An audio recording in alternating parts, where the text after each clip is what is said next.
Once again, we're asking you on Twitter, should this be Wenger's final season at Arsenal? Yes, says 65%. Somewhere in the world, there are 35% that still think Arsene Wenger should be the coach of Arsenal next season. Before we get the opinions of the boys on the couch, we've got to bring in Arsene Wenger's #1 supporter.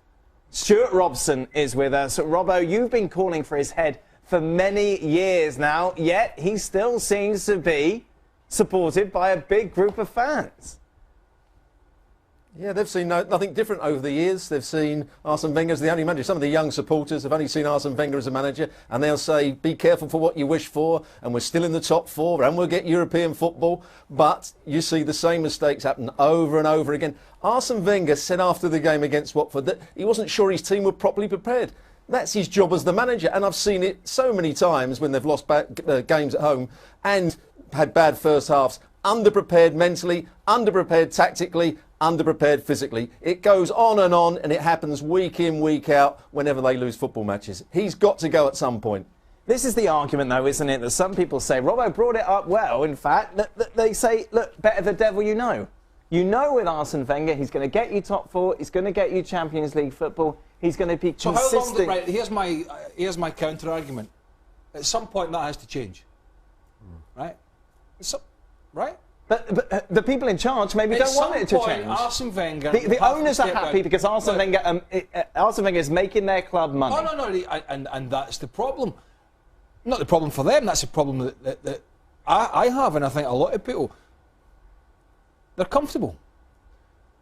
And we talked about this yesterday, the day before, with Gab.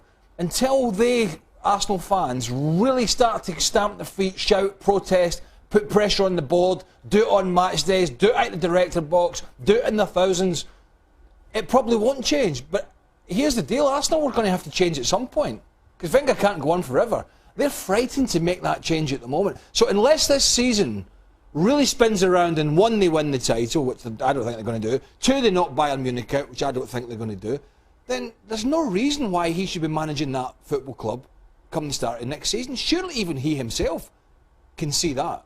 What's happened to him, Stevie? Because Robbo brought up the point that the players are going out underprepared. Has that always been the case? I don't think anything's happened to him. He's always been the same. I think he's just... I think with the players he brought in at the start of his tenure all had ability, the same as the team that he has now has ability, but they had that extra desire, determination, bigger hearts, all the horrible side of the game. They could do that as well, but the team he has now doesn't, and he's not prepared, I don't think, to spend money, because in today's game you have to spend more money than everybody else to get that type of player, and he's not prepared, #1, and #2, the only way it changes is if there's enough supporters decide that being 4th, maybe getting to an FA Cup final, which again nobody's bothered about anymore, maybe winning a League Cup, nobody's bothered about that anymore either, and getting past the quarter-finals of the Champions League. Unless the supporters make enough noise, nothing's going. They come out so slowly. Like, what's going on beforehand? Because that's the makeup of the team that they have. They don't have a bunch of guys who are going to be punching the wall before they come out. It's all nice. It's about, I can hear Wenger sitting in the room, the dressing room before the game, talking about passing and moving and passing and moving. You've got to win the right before you do anything, because in the Premier League you can't just walk on the field and everybody's going to stand back and let you play. But the guy who's... You have to win the fight, and they never are prepared for the fight. Well, the guy they signed who was supposed to be a little bit nasty, of course, is Granit Xhaka, but he gets sent off. He's too nasty. Yeah, but Wenger knew that, didn't he? I mean, that's... But that's why he signed him, because he has that edge. And yeah, but he's got to play within the laws of the game, which clearly, looking at his record in Germany, even for a young guy, I think 23 at the time when he came to Arsenal, he couldn't do that. Look, if we're presuming once again for a change, Arsenal are not going to win the league, right? Yeah. Well, they're not going to win it, are they? They're 9 points. They're not going to win the league, but never thought they would win the league. They haven't done enough. If we're presuming Bayern Munich are going to put them out Champions League, I'd imagine that's what's going to happen, especially the way they look at the moment and the way they're defending. the guy's got to go. Yep. Wenger has to go. This club has to show some bottle. Somebody upstairs, the money men, the decision makers, have to say, are we frightened to have a change and freshen it up? If the answer is yes, then keep Arsene Wenger, Craig, because you'll get in the top 4 and that's fine. We're back to square one with this. I mean, Arsene Wenger's been there a long time. He makes the club a lot of money. Who is above him? You have Ivan Gazidis, who tries to keep the club ticking over, but ultimately, it's not Ivan's club. He doesn't own the club. The club the majority belongs to a man named Stan Kroenke, who's come out and quite clearly has said and has indicated that, yes, he'd love to win and he likes success and being in the top 4, but he's running a business. Yeah. Well, it's not going to change that. Well, that's and that suits him and that suits Wenger. And then if you're Alexis Sanchez, I'm picking up the phone, ringing your boy Ancelotti and saying, hey, Ribery and Robin are getting old now. Come and get me. Yeah, and then if I'm Ancelotti, I say, well, Alexis, sorry, how old are you now? No, let's try to freshen things up a little bit. I mean, that's the whole point here, is that if that's what Arsenal people want, then stick with it. But then don't be surprised when some of your so-called bigger players decide, I'm out of here, because I can sense as good a money, but better success in Italy or in Germany or somewhere else in England. And then don't say, oh, look at those money grabbers. Oh, look at those people, turning their back on Arsenal. Well, of course they're going to turn their back, if that's what it's all about every year. When actually, it's the other way around.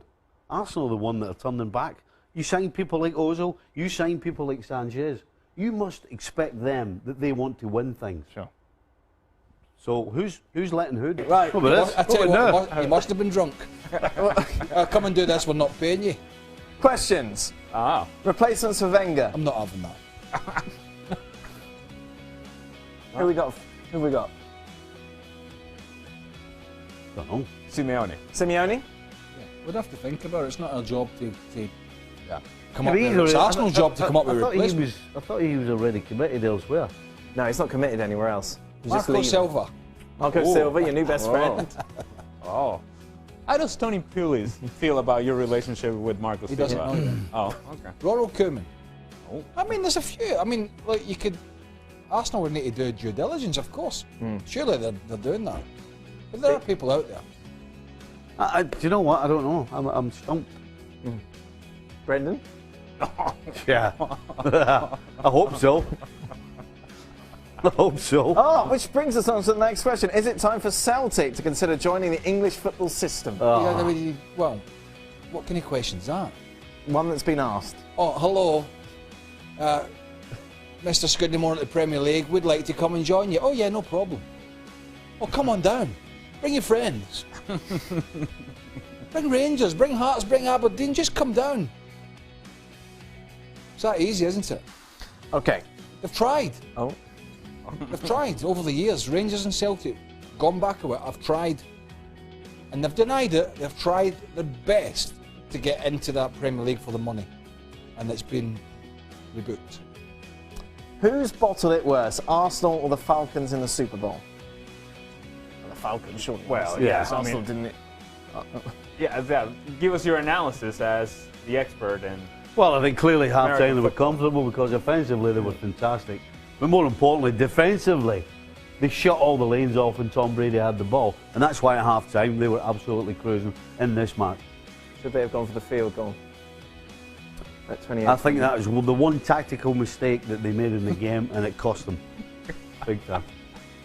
Thank you very much, Steve. Yeah, Nicol. there you go. The answer Would is you the like to be Falcons. paid for this? No, thank you. No? Nope.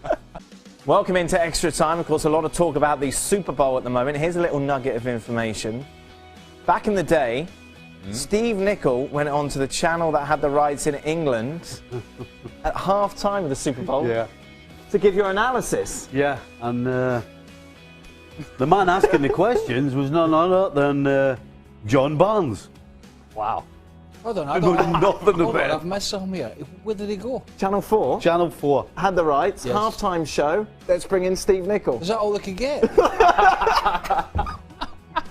Honestly. So it was a major operation. Honestly. So they put a lot of work into it, getting like. That's it, honestly. So me and John Barnes sat there, and he was asking me about what was happening in the game, and what did I think. Was it Channel 5?